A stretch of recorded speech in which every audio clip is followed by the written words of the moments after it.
જય કિસાન। તો ખેડૂત મિત્રો, કાળો દુકાળ પડી ગયો અને ખેડૂતો માથે આવ્યું મોટું એક કર્જ। ત્યારે આશા હતી કે સરકાર સારું એવું પેકેજ જાહેર કરી અને ખેડૂતને વારે આવશે, પણ સરકારે 10,000 કરોડનું પેકેજ જાહેર કરી અને ખેડૂતો માથે એક મજાક સમાન સાબિત થાય અને ખેડૂતને બરબાદ કરી નાખવાની જે ચાલ છે તે સાબિત કરી દીધું છે।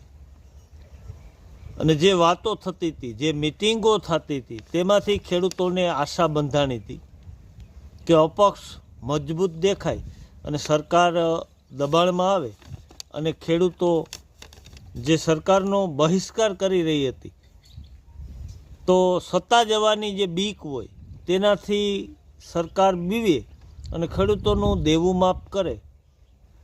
પણ ખેડૂત મિત્રો, એવું થયું નહીં।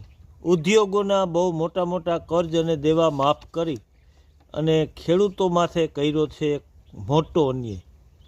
કારણ કે ઉપરા ઉપરી દુષ્કાળ પડે અને ખેડૂત જે છે તે એક મોટો મતદાતા છે, જે સરકારને મત આપી અને જીતાડે, બહુમતી અપાવે, તો ખેડૂત વર્ગને આજે તમે ભૂલી ગયા છો।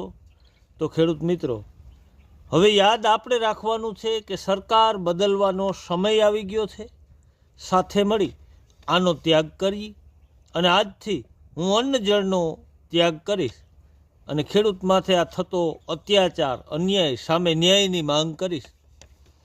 ને આ જીતેલી સરકાર વહેલી તકે રાજીનામું આપી દે અને ખેડૂત મિત્રો એકતા બનાવો, ખેડૂત એકતા બનાવી અને ખેડૂતની સરકારનું નવું નિર્માણ કરી।